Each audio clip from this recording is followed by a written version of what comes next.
कैसा नाम? ऐसा अद्भुत नाम पूरी दुनिया की किसी भी भाषा में कोई दूसरा शब्द नहीं जो एक बार कहो राम तो संबोधन है, किसी का नाम हो सकता है। 2 बार कहो राम राम तो अभिवादन है। 3 बार कैसी घटना पर निकल जाए राम राम राम तो संवेदना है, और अगर बार बार उच्चारित होने लगे तो संकीर्तन है। क्या बात है। प्रणाम करता हूं भीलवाड़ा को।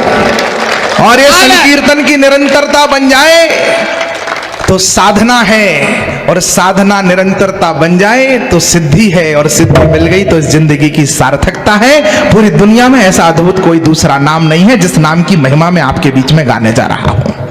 हम सदियों से सुनते आए गाथा अनुपम धाम की, भव सागर की वैतरणी उस 2 अक्षर के नाम की। 4 वेद का सार वही है, वो जीवन रस गीता है। मन में लक्ष्य लिए लक्ष्मण है, भक्ति स्वरूपा सीता है। 3 लोक और 10 दिशाएं, महिमा सारे वर्णों में।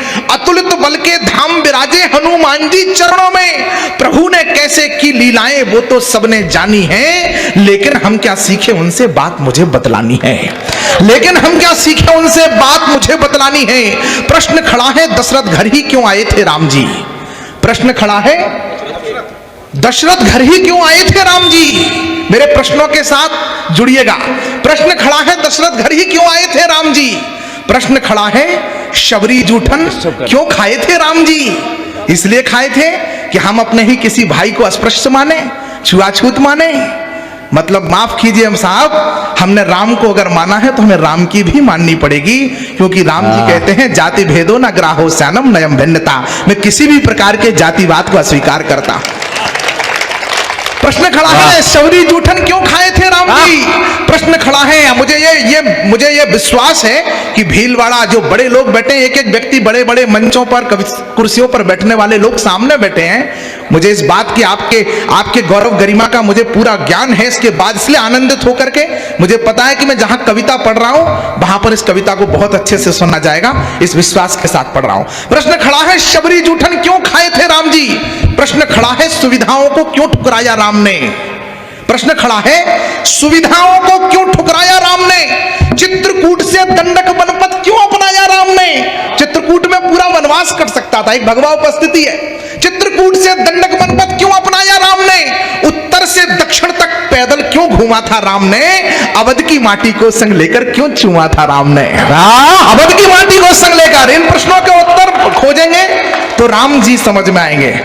अवध की माटी को संग लेकर क्यों चूमा था राम ने? प्रभु ने आकर संबंधों को एक नया अनुबंध दिया। प्रभु ने आकर, मातृशक्ति के चरणों में प्रणाम करते हुए कह रहा हूं, प्रभु ने आकर संबंधों को एक नया अनुबंध दिया। त्रेता में हुए राम जी। इसके बाद संसार के सारे रिश्ते जिस दर्पण में देखे गए उस दर्पण का नाम है राम। पुत्र कैसा? राम जैसा। मित्र कैसा? राम जैसा। सेवक कैसा? राम जैसा। स्वामी कैसा? राम जैसा। भक्त कैसा? राम जैसा। भगवान कैसा? राम जैसा। पिता कैसा? राम जैसा। पति कैसा? राम जैसा। और किसी ने रावण के कान में जाकर के पूछ लिया शत्रु कैसा? वाह वाह, प्रणाम करता हूं भीलवाड़ा को। प्रभु ने आकर संबंधों को एक नया अनुबंध दिया। जिस रिश्ते की जो मर्यादा उसको वही प्रबंध दिया। क्या इतना कि रावण को यमलोक उन्हें पहुंचाना था? राम जन्म के हेतु तक पहुंचने की कोशिश कर रहा हूं। बाबा तुलसी कहते हैं राम जन्म के हेतु होने का परम विचित्र एक न एका, नाना भांति राम अवतारा, रामायण सतकोटि अपारा। हरि अवतार हेतु जे होई इदमत्थम कोई जान न सोई। हजारों रामायणें लिखी गई, हजारों कारण बताए गए। इस सुधीर श्रोताओं के मध्य एक कारण पर उंगली रख करके आपका आशीष पाना चाहता हूं। मैं निवेदन करता हूं कि प्रभु ने आकर संबंधों को एक नया अनुबंध दिया। जिस रिश्ते की जो मर्यादा उसको वही प्रबंध दिया। क्या इतना कि रावण को यमलोक उन्हें पहुंचाना था, या भक्तों को दिया हुआ कोई उनका वचन पुराना था? पर भक्तों की झोली तो वो पल में ही भर सकते थे और सीधे लंका में जाकर रावण वध कर सकते थे। हिरण्याकश्यप को मारना था, 1 मिनट में खम्भे से प्रकट हुए प्रभु, मारा और चले गए। पर भक्तों की झोली तो वो पल में ही भर सकते थे और सीधे लंका में जाकर रावण वध कर सकते थे, पर भाता है प्रभु को जो वो करके हमें दिखाना था। अगली पंक्ति पर मुझे इससे आगे कविता पढ़नी है कि नहीं ये तय करेगा कि पर भाता है प्रभु को जो वो करके हमें दिखाना था, क्योंकि राम को थोड़ा सा हमको भी राम बनाना थोड़ा सा पूरा सदन तालियां बजाकर बताया कि क्या पंक्ति पढ़ दी गई। वाह